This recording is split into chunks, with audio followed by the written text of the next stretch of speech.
Visakha fishing harbour అభివృద్ధి పనులు ఏళ్లు గడుస్తున్నా కొనసాగుతూనే ఉన్నాయి. ఇప్పటికే కొన్ని పనులు పూర్తి కాగా మరికొన్ని త్వరలోనే పూర్తవుతాయని అంటున్నారు. కానీ మత్స్యకారులు మాత్రం వేగంగా పూర్తి చేసి అందుబాటులోకి తీసుకురావాలని కోరుతున్నారు.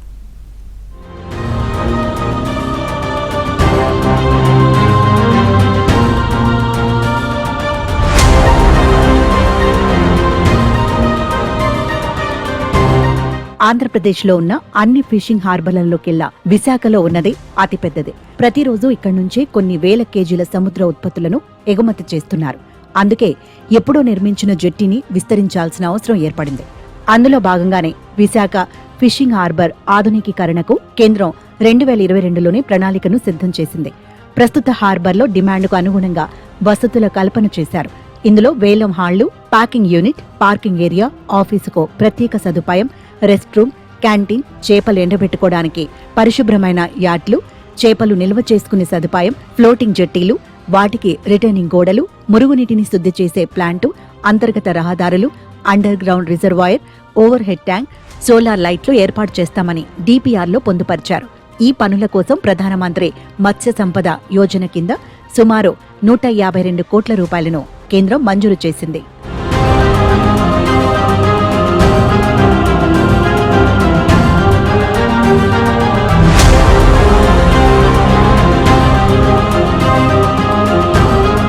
ప్రస్తుతం విశాఖ హార్బర్లో 11 జెట్టీలు ఉండగా 680 బోట్లు ఉన్నాయి. గతంలో కేవలం 400 బోట్లు ఉండగా వాటికి అనుగుణంగా 11 జెట్టీలే నిర్మించారు. ఆ తర్వాత బోట్ల సంఖ్య బాగా పెరగడంతో వాటి కోసం 3 ఫ్లోటింగ్ జెట్టీలు నిర్మిస్తామని పోర్టు యాజమాన్యం ప్రకటించింది. అయితే దీనిని వ్యతిరేకిస్తూ మత్స్యకార సంఘాలన్నీ ఏకమై ధర్నాలు చేయటంతో ఫింగర్ జెట్టీల నిర్మాణానికి పోర్టు యాజమాన్యం అంగీకరించింది. దీంతో నిర్మాణ వ్యయం మరో 27 కోట్ల రూపాయలు పెరిగింది. దీంతో మొత్తం వ్యయం 178.51 కోట్లకు పెరిగింది. ఇందులో కేంద్ర మత్స్యశాఖ 50 కోట్లు, నౌకాయాన శాఖ 50 కోట్లు, విశాఖపట్నం పోర్టు 50.96 కోట్లు సమకూర్చాయి. ఇక మిగిలిన 27.55 కోట్ల రూపాయలను పబ్లిక్ ప్రైవేట్ భాగస్వామ్యం కింద సమీకరించారు. ప్రస్తుతం హార్బర్ ఆధునికీకరణ పనుల్లో ఎప్లియన్ ట్రీట్మెంట్ ప్లాంట్, అంతర్గత రహదారులు, కాలువలు, cold storage, packing unit, over head tank, office భవనం పూర్తయ్యాయి. చేపలను వేలం వేసుకునే హాళ్లు, ఫింగర్ జెట్టీలు నిర్మాణంలో ఉన్నాయని అధికారులు తెలిపారు. Roads, cold chambers, parking area, parking building, traders కు సంబంధించి కొన్ని రకాలైనటువంటి వసతులు కల్పించడం, అలాగే బోట్లు పార్కింగ్ చేసుకోవడానికి సంబంధించి ఫెండర్స్ కానీ బొలార్డ్స్ కానీ వేయటం, ఫిషింగ్ హార్బర్ సంబంధించినటువంటి డ్రెడ్జింగ్, ఎలక్ట్రికల్ పనులు, ఈటీపీ ఇవన్నీ కూడాను డిపిఆర్లో పొందుపరచడం జరిగింది. ఈ పార్కింగ్ ఏరియాకి సంబంధించి బిల్డింగ్ అంతా కూడా కన్స్ట్రక్షన్ అయింది. ఇంకా ఫినిషింగ్ వర్క్స్ ఉన్నాయి. సో వీటన్నిటితో పాటు ఒక 2 ఫింగర్ జెట్టీస్ కూడా కన్స్ట్రక్షన్ అనేటటువంటిది వర్క్ ఇనిషియేట్ చేయడం జరిగింది. ఇక ఈ పనులన్నింటినీ 7 దశలుగా విడదీసి వర్క్ ఆర్డర్లు ఇచ్చారు.